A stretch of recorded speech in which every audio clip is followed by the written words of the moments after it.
गरुड़ वाहन भगवान विष्णु से दर्शन की प्रार्थना। जिन परमात्मा से यह ब्रह्मा आदि रूप जगत प्रकट होता है और संपूर्ण जगत के कारणभूत जिन परमेश्वर में ये समस्त संसार स्थित है तथा अंतकाल में ये समस्त जगत जिनमें लीन हो जाता है, वे दीनबंधु भगवान आज मेरे नेत्र के समक्ष दर्शन दे। जिनके कर कमल में सूर्य के समान प्रकाशमान चक्र, भारी गदा और श्रेष्ठ शंख सुभूषित हो रहा है, जो पक्षीराज गरुड़ की पीठ पर अपने चरण कमल रखे हुए हैं, वे दीनबंधु भगवान आज मेरे नेत्रों के समक्ष दर्शन दे। जिनकी स्नेह दृष्टि से देखे जाने के कारण देवता लोग आश्चर्य पाते हैं और कोप दृष्टि के द्वारा देखे जाने से दानव लोग नष्ट हो जाते हैं तथा सूर्य, यम और वायु आदि जिनके भय से भीत होकर अपने अपने कार्य में प्रवृत्त होते हैं, वे दीनबंधु भगवान आज मेरे नेत्रों के समक्ष दर्शन दे।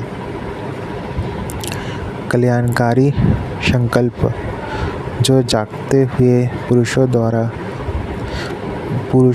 पुरुष का दूर चला जाता है और सोते हुए पुरुष का वैसे ही निकट आ जाता है, जो परमात्मा के साक्षात्कार का प्रधान साधन है, जो भूत भविष्य वर्तमान सन्निकृष्ट और व्यवहित पदार्थों का एकमात्र ज्ञाता है और जो विषयों का ज्ञान प्राप्त करने वाले स्रोत आदि इंद्रियों का एकमात्र प्रकाश और प्रवर्तक है, मेरा वो मन कल्याणकारी भगत संबंधी संकल्प से युक्त हो, कर्मनिष्ठ एवं धीर विद्वान, जिसके द्वारा यज्ञ पदार्थ का ज्ञान प्राप्त करके यज्ञ में कर्मों का विस्तार करते हैं, जो इंद्रियों का पूर्वज अथवा आत्म स्वरूप है, जो पूज्य है और समस्त प्रजाओं के हृदय में निवास करता है, मेरा वो मन कल्याणकारी भगत संबंधी संकल्प से युक्त हो, जो विशेष प्रकार के ज्ञान का कारण है, जो सामान्य ज्ञान का कारण है, जो धैर्य रूप है, जो समस्त प्रजा के हृदय में रहकर उनकी समस्त इंद्रियों को प्रकाशित करता है, जो स्थूल शरीर की मृत्यु होने पर भी अमर रहता है और जिसके बिना कोई भी कर्म नहीं किया जा सकता, मेरा वो मन कल्याणकारी भगवत संबंधी संकल्प से युक्त हो, जिस अमृत स्वरूप मन के द्वारा भूत वर्तमान और भविष्य संबंधी सभी वस्तुएं ग्रहण की जाती है और जिसके द्वारा साथ होता ओ वाला अग्निष्टोम यज्ञ संपन्न होता है, मेरा वो मन कल्याणकारी भगत संबंधी संकल्प से युक्त हो, जिस मन में रथच चक्र की नाभि में लगे औरों के समान ऋग्वेद और सामवेद प्रतिष्ठित है तथा जिसमें यजुर्वेद प्रतिष्ठित है, जिसमें प्रजा का सब पदार्थ से संबंध रखने वाले संपूर्ण ज्ञान ओतप्रोत है, मेरा वो मन कल्याणकारी भगत संबंधी संकल्प से युक्त हो। श्रेष्ठ सारथी जैसे घोड़ों का संचालन और रास के द्वारा घोड़ों का नियंत्रण करता है, वैसे ही जो प्राणियों का संचालन तथा नियंत्रण करने वाला है, जो हृदय में रहता है, जो कभी बूढ़ा नहीं होता, जो कभी बूढ़ा नहीं होता और जो अत्यंत वेगवान है, मेरा वो मन कल्याणकारी भगत संबंधी संकल्प से युक्त हो। हे रुद्र, गरुड़ पुराण का महत्व। हे रुद्र, यह गरुड़ महापुराण विद्या, यश, सौंदर्य, लक्ष्मी, विजय और आरोग्य आदि का कारक है। जो मनुष्य इसका पाठ करता है या सुनता है वह सब कुछ जान जाता है और अंत में उसे स्वर्ग की प्राप्ति होती है। जो मनुष्य एकाग्रचित्त होकर इस महापुराण का पाठ करता है, सुनता है अथवा सुनाता है, जो इसको लिखता है, लिखाता है या पुस्तक के ही रूप में इसे अपने पास रखता है, वो यदि धर्मार्थी है तो उसे धर्म की प्राप्ति होती है। यदि वो अर्थ का अभिलाषी है तो अर्थ प्राप्त करता है। जिस मनुष्य के हाथ में यह गरुड़ पुराण विद्यमान है उसके हाथ में ही नीतियों का कोश है। जो प्राणी इस पुराण का पाठ करता है या इसको सुनता है वो भोग और मोक्ष दोनों को प्राप्त कर लेता है। इस महापुराण को पढ़ने एवं सुनने से मनुष्य के धर्म, अर्थ, काम और मोक्ष इन चारों पुरुषोत्तों की सिद्धि हो जाती है। इस महापुराण का पाठ करके या इसको सुन करके पुत्र चाहने वाले पुत्र प्राप्त करते हैं तथा कामना का इच्छुक अपनी कामना प्राप्तियों में सफलता प्राप्त करते हैं। विद्यार्थियों को विद्या, विजिगीषु को विजय, ब्रह्म हत्याओं आदि से युक्त पापों जैसे पाप से विशुद्धि को प्राप्त होता है। वंध्या स्त्री, पुत्र, कन्या, सज्जन, पति, क्षेमार्थी क्षेम तथा भोग चाहने वाले भोग प्राप्त करता है। मंगल की कामना वाला व्यक्ति अपना मंगल, गुणों का इच्छुक व्यक्ति गुण, काव्य करने वाला अभिलाषी मनुष्य कवित्व शक्ति और जीवन का सारतत्व चाहने वाले व्यक्ति सारतत्व प्राप्त करता है।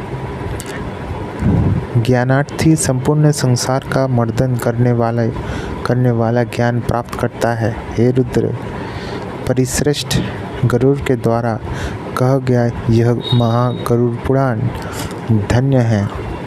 ये तो सबका कल्याण करने वाला है। जो मनुष्य इस महापुराण के एक भी श्लोक का पाठ करता है उसकी अकाल मृत्यु नहीं होती। इसके मात्र आधे श्लोक का पाठ करने से निश्चित ही दुष्ट शत्रु का क्षय हो जाता है। इसलिए यह गरुड़ पुराण मुख्य और शास्त्र सम्मत पुराण है। विष्णु धर्म के प्रदर्शन में गरुड़ पुराण के समान दूसरा कोई भी पुराण नहीं। जैसे देवों में जनार्दन श्रेष्ठ हैं और आयुधों में सुदर्शन श्रेष्ठ हैं, वैसे पुराणों में यह गरुड़ पुराण हरि के तत्व निरूपण में मुख्य कहा गया है। इस गरुड़ पुराण में हरि की प्रतिपाद है, इसलिए हरि ही नमस्कार करने योग्य है। हरि ही शरण्य है और वे हरि हो सब प्रकार से सेवा करने योग्य है। यह गरुड़ पुराण बड़ा ही पवित्र और पुण्यदायक है। यह सभी पापों का विनाशक एवं सुनने वालों की समस्त कामनाओं का पूरक है। इसका सदैव श्रवण करना चाहिए। जो मनुष्य इस महापुराण को सुनता है या इसका पाठ करता है वह निष्पाप होकर यमराज की भयंकर यातनाओं को तोड़कर स्वर्ग को प्राप्त करता है। गरुड़ पुराण सिंहावलोकन। नरश्रेष्ठ भगवान श्री नर नारायण और भगवती सरस्वती नारायणं नमस्कृत्य नरं चैव नरोत्तमं देवीं सरस्वतीं व्यासं ततो जयमुदीरयते। नरश्रेष्ठ भगवान श्री नर नारायण और भगवती सरस्वती तथा व्यासदेव को नमन करके पुराण की चर्चा करनी चाहिए।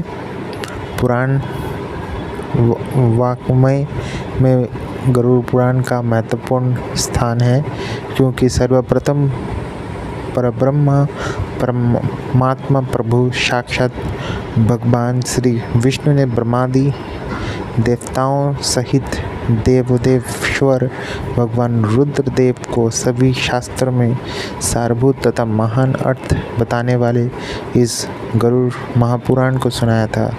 एक बार तीर्थ यात्रा के प्रसंग में सर्वशास्त्र पारंगत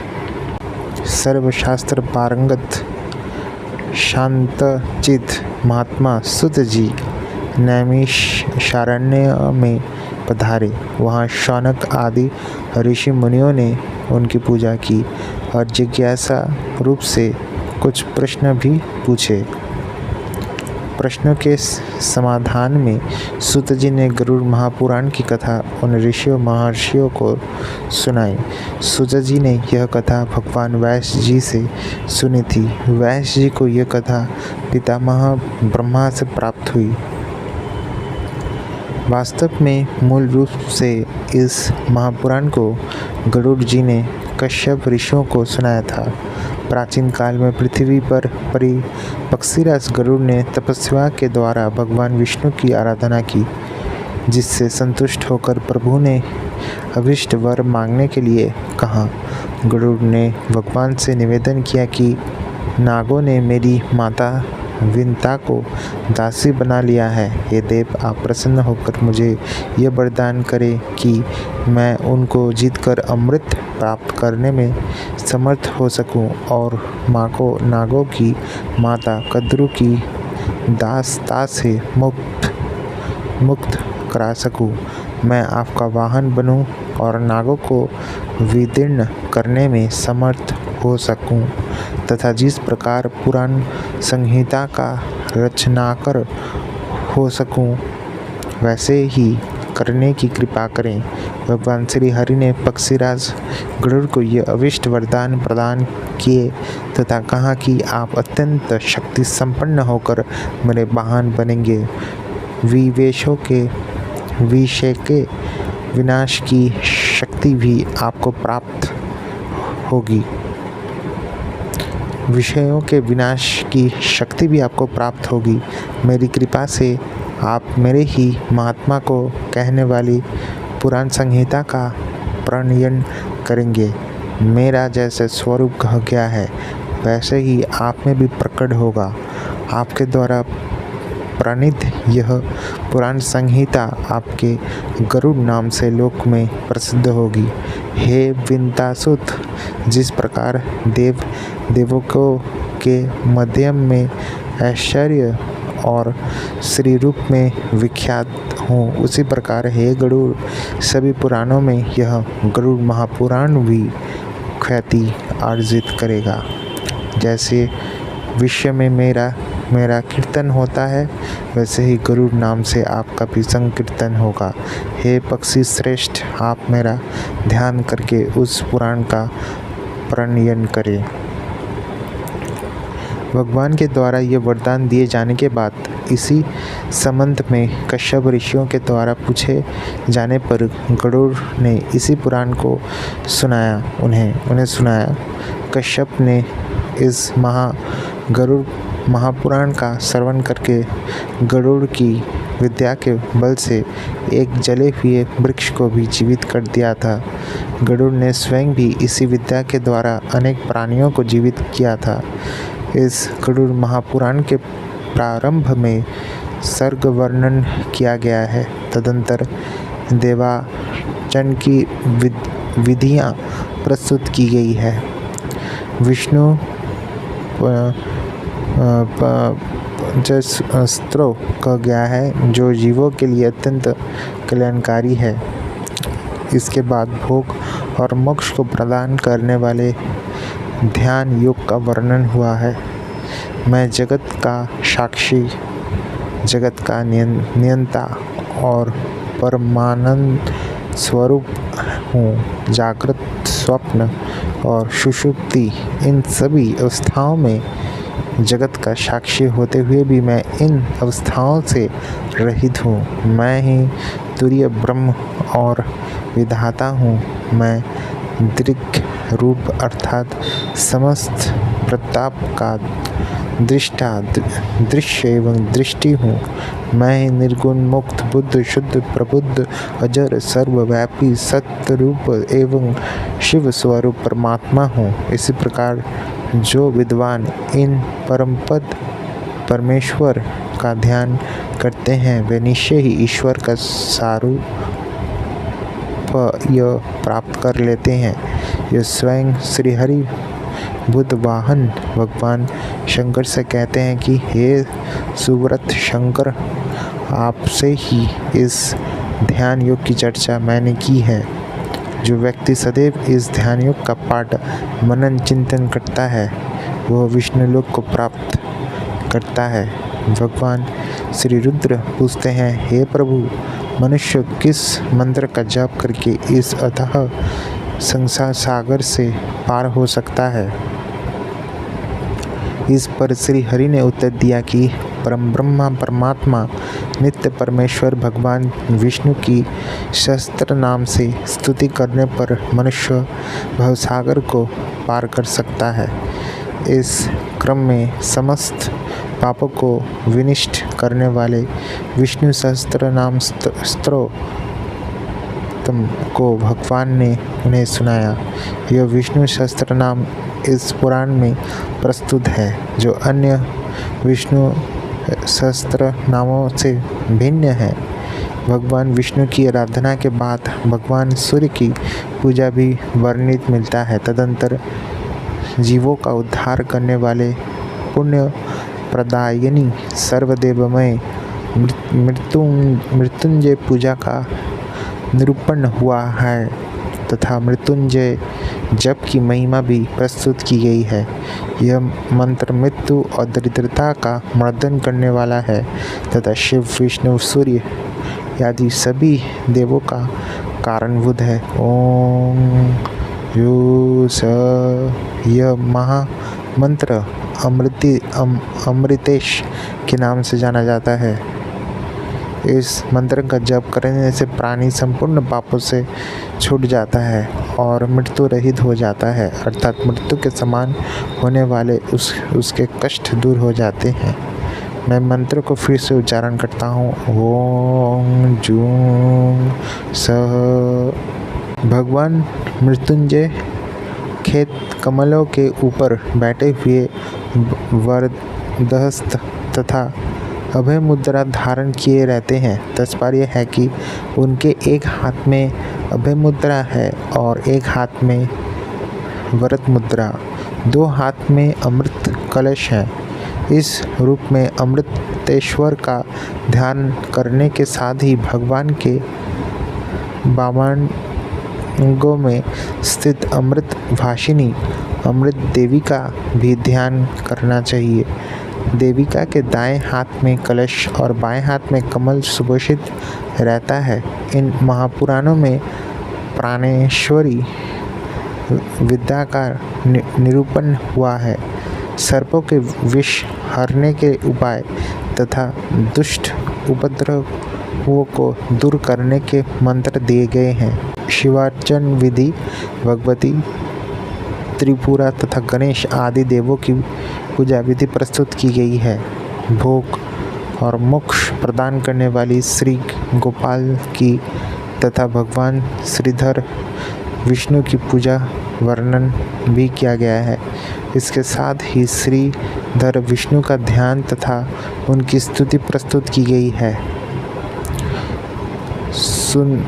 सुदर्शन चक्र पूजा विधि, भगवान हयग्रीव के पूजन विधि, देवी दुर्गा का स्वरूप सूर्य ध्यान तथा माहेश्वरी पूजन विधि प्रस्तुत की गई है। तदंतर ब्रह्म मुहूर्त के ध्यान का निरूपण किया गया है। हृदय कमल की कर्णिका के मध्य विराजमान रहने वाले शंख चक्र गदा और कमल से सुभूषित तथा श्रीवत्स्य कौस्तुभमणि बनमाला एवं लक्ष्मी से विभूषित नित्य शुद्ध ऐश्वर्य संपन्न सत्य परमानंद स्वरूप आत्मस्वरूप परम ब्रह्मा तथा परम ज्योति स्वरूप है। ऐसे वे परमेश्वर ध्यान के योग्य हैं तथा पूजनीय हैं। मैं भी वही हूँ, ऐसा समझना चाहिए।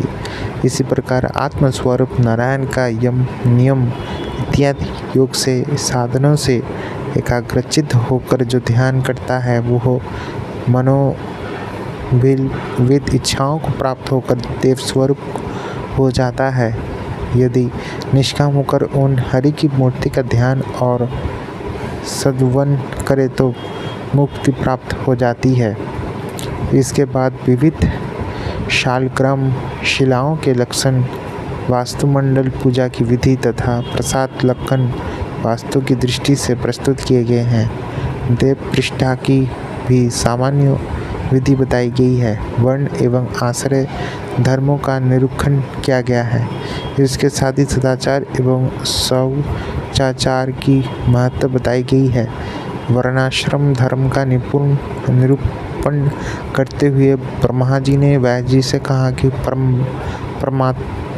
प्रभु परमेश्वर की पूजा ब्राह्मण क्षत्रिय वैश्य शूद्र इन 4 वर्णों को अपने अपने धर्म के अनुसार करनी चाहिए। उनके द्वारा पृथक पृथक रूप से ही उनके धर्म का वर्णन किया है। यजन दान प्रतिग्रह अध्ययन और अध्ययपान यह 6 कर्म ब्राह्मण के धर्म बताए गए हैं। दान अध्ययन तथा यज्ञ ये क्षत्रिय तथा वैश्य के साधारण धर्म है। शास्त्रोपजीवी होना तथा प्राणियों की रक्षा करना क्षत्रियों का विशेष धर्म है। पशुपालन कृषि कार्य तथा व्यापार ये वैश्य वर्ण की वृत्ति कही गई है। दिवो जाति को सेवा शूद्र का कर्तव्य माना गया है। शिल्पकारी उनकी आजीविका कही गई है। इसी प्रकार आश्रम धर्म का भी वर्णन हुआ है। भिक्षाचरण गुरु शुश्रूषा स्वाध्याय तथा अग्नि कार्य ये ब्रह्मचारियों के धर्म बताए गए हैं। दोस्तों, गरुड़ पुराण पार्ट 2 के लिए अभी चैनल को सब्सक्राइब करें। जय हिंद, हर हर महादेव।